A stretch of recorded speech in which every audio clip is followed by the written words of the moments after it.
Our final speaker in this session is Eiichi Yoshida. He's a professor of medical and robotic engineering design, Tokyo University of Science in Japan.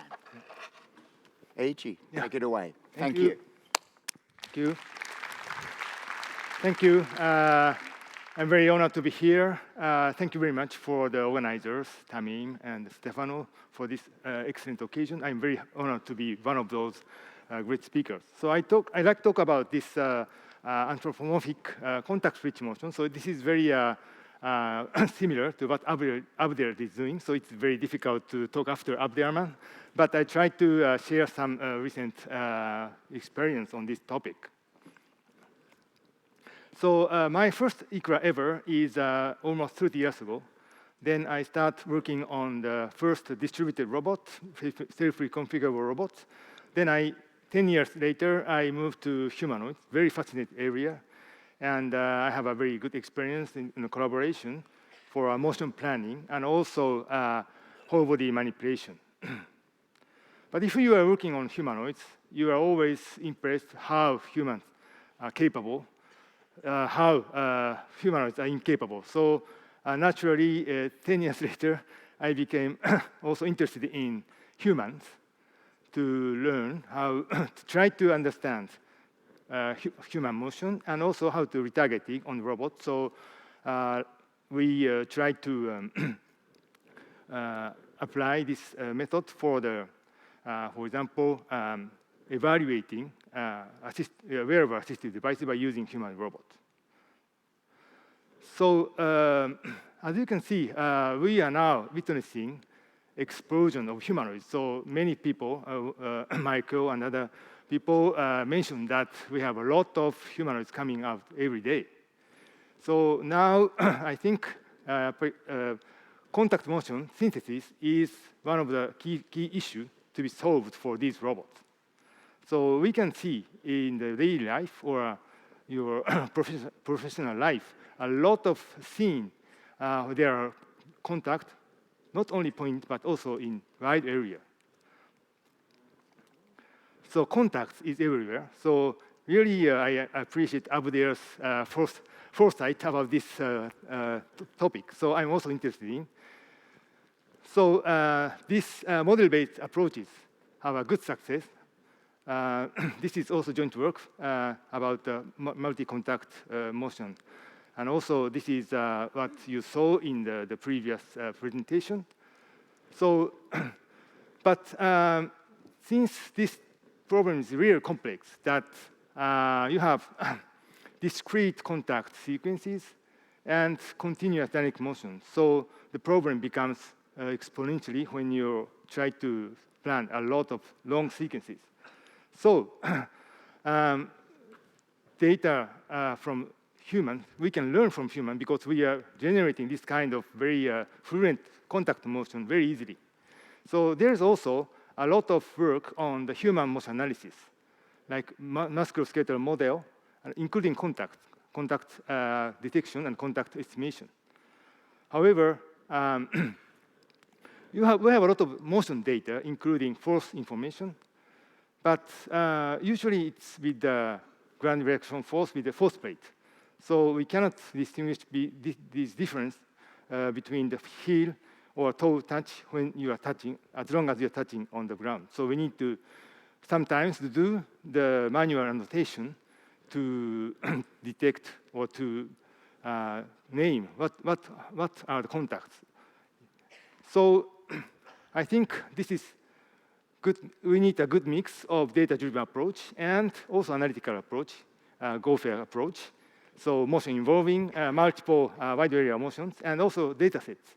So we have several data sets like Tamim's, including force, human motion and force, but still we need more rich force information, for example, we use for learning this kind of complex motions.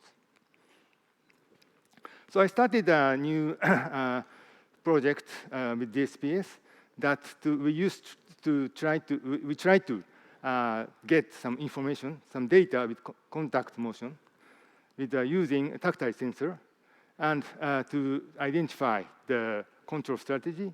This is kind of model-based method, but also data-driven learning method to learn, for example, network of contacts, and to try to automate the annotation of contacts that we saw just a moment ago. So I think the key element to bridge all of this is latent space representation. So once we get some policy or other latent space variable to control the humanoid, we can decode it for a whole body contact motion controller, including that can be also obtained from the reinforcement learning.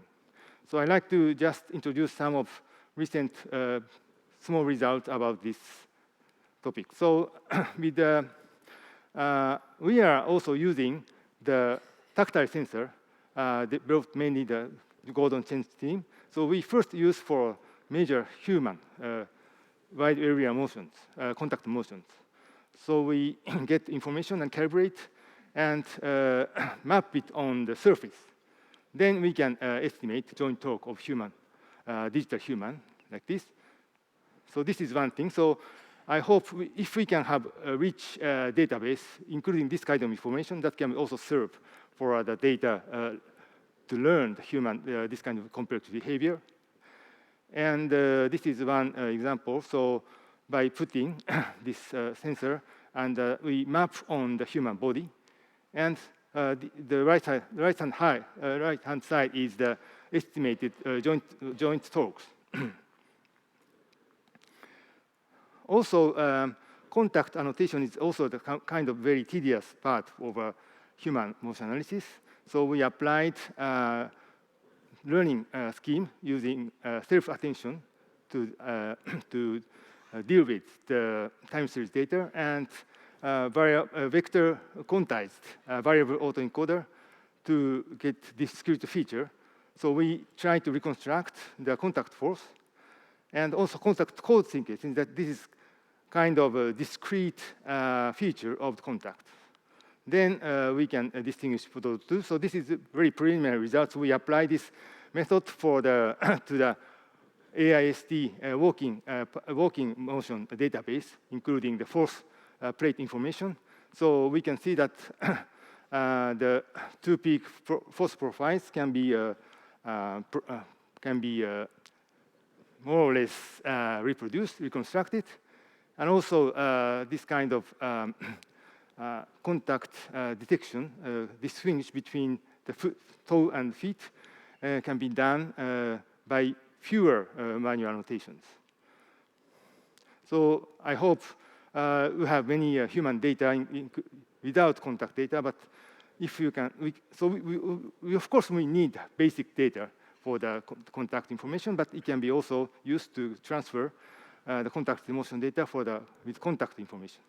Finally, this is control part. So we put, so you saw that we are not so rich that have to cover all the area, but we put some part of the robot, this sensor of also Gordon team, to also exploit this very interesting sensor to use the wide area contact for the whole body control. So this is one example. So you have a contact sensor here, and you lean really on the part and then make a flip. So we can imagine that you have an obstacle and you need to go to the very narrow space. Or you put the sensor on the back side of the thigh, and this robot is sitting on a very thin chair. So now, without control, so he should support because it falls over in front. But after turning on the control, so it can keep the balance by using the wide area information of the contact and also the tactile information. So he's very carefully giving disturbance. Of course, we have a limit that the robot can resist.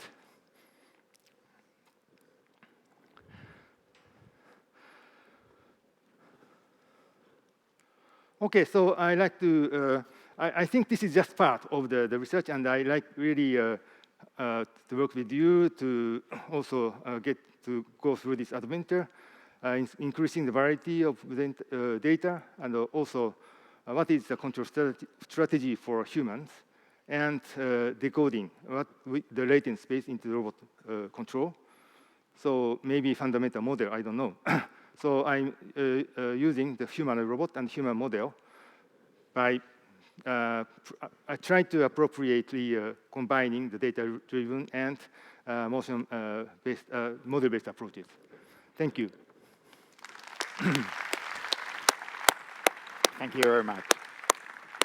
Do you have any questions for Eiichi? All right. Yes, question in the front. Second for the session. Well done. Yeah, I don't know. I hope no one's keeping count for the whole conference. So I think it's really interesting, and especially sensing contact during these sorts of lifts for lifting, for example, for patient lifts and moves and wheelchair changes and things like that, is really important. My experience with doing a lot of that is that often patients have a lot of spasticity, a lot of sort of resistive motions, and almost involuntary reactions. And so I guess how to sort of understand the forces that they're applying in a way that, I guess, with maybe some intent, because my experience is that, at least personally, I don't know if anyone has done this, but they often tend to resist motion, even just like when a person is doing a task. So I wonder if pulling motions on the robot that are involuntary, how do you resist the person's movement without breaking their arm or things like that? But still, I don't know if that was... Can you wrap the question up? I need a coffee. Yeah. That was a little rambly, but do you understand my point? Yeah, so I think this is a very interesting question. So I don't have a direct answer, but I think we can apply some individual cases by also collecting data, human behavior, and also maybe you can apply some anticipation of this kind of human model to how the human reacts. But I think we have a lot of things to do that. Thank you. Really interesting. All right, I'm going to bring the session to a close.